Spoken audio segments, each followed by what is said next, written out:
When buyers compete for the same property, determining what price to offer is one of the toughest decisions.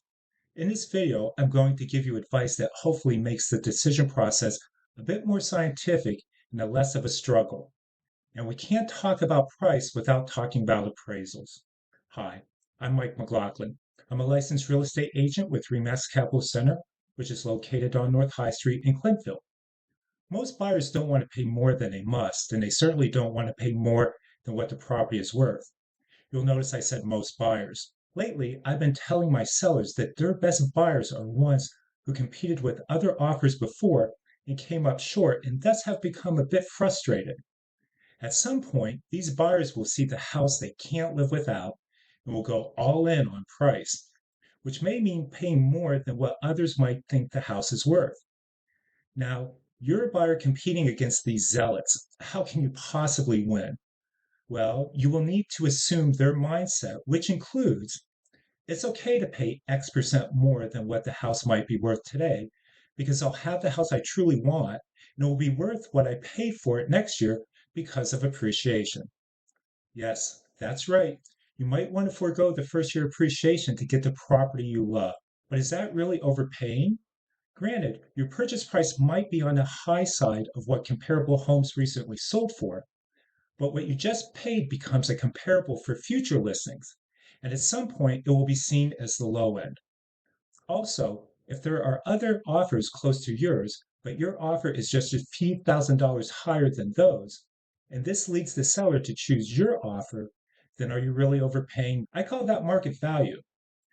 So let's say you find an amazing property and you decide to compete against these frustrated all-in buyers. How do you determine what percent over list you will need to offer to be in the game? The answer is to let history be your guide. Ask your buyer's agent to pull data on the most recent sales above list price in that subject area. Then, compare the list prices with the sales prices to see how much extra the successful buyers offered to secure the homes they wanted. For example, suppose a house has a list price of $300,000, and from the data on recent sales, you discover that buyers who paid more than the list price did so by an average of 4%. So you decide to offer $312,000, which is 4% above list. Keep in mind though, more often than not, average doesn't win you the house in a competitive situation. Rather than using the average, look at the individual sales to learn what was the highest percent over list that was used to win the house, and let that percentage and those close to it be your guide. Also, if the seller will accept an offer with an escalation clause, don't be afraid to use it. This is where you offer a certain price, but also promise to pay a few dollars more than higher offers up to a certain amount. By using the escalation addendum, you could save thousands. I have a video devoted to the use of escalation clauses, which is linked in the description below. Okay, let's take this a step further. You've done your research and decided to offer 10% over list on that $300,000 home. The next question that pops into your mind is, will the house appraise for $330,000? And you know what? The seller will be wondering the same thing. Buyers can't borrow funds to cover the price they offered if the appraisal shows the house is worth less than that. A paragraph in our Columbus Board residential purchase contract is all about appraisals. It says that in the event appraised value is less than purchase price, the buyer has 5 days to notify the seller of this and terminate the contract. But before doing that, most buyers and sellers would prefer to enter into negotiations to see how they could cover an appraisal shortage because the buyer still wants to buy and the seller still wants to sell. An appraisal shortage can be bridged by the buyer bringing more funds to close, the seller reducing the purchase price, or a combination of both. Prior to 2014, appraisal shortages were usually resolved by splitting the amount between buyer and seller. But that's not how things are done today. It is customary in the Clintonville area for buyers who offer more than list price to also offer to pay for any appraisal shortage between purchase price and list price.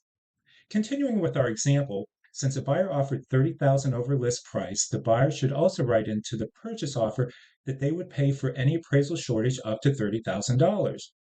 If the appraisal shortage is greater than that amount, Then the terms within the purchase contract would come into effect where the buyer has the right to terminate the contract.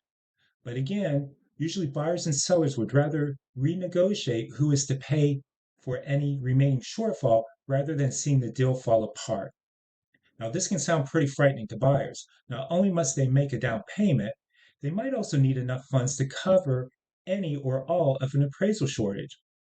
But let me tell you, I've rarely seen a house appraised for less than what is agreed upon, even when that amount is 10% over list price. And appraisal shortages I've experienced have been around $2,000 to $10,000. So even if the buyer in our example wrote into the offer that he would pay the first $30,000 of any appraisal shortage, the odds of actually having to pay that amount are very small. One more point. If you want to send a solid offer, you will include some sort of financial document showing enough funds to pay both the down payment and the amount of appraisal shortage that your purchase offer has agreed to cover. This will give the seller a better feeling about your ability to perform if push comes to shove. So let's recap. In a competitive situation, you should expect to pay more than list price.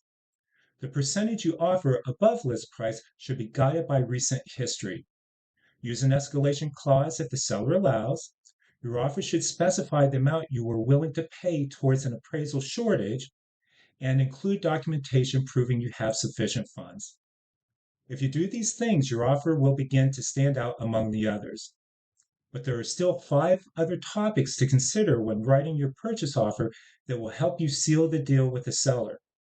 Those have to do with earnest money, closing and possession, writing a personal letter, whether to have the right to ask the seller for repairs, and whether to remove contingencies. All of these will be discussed in future episodes of the 6-part series. If you don't want to miss those videos as they are released, be sure to hit that subscribe button below. Until then,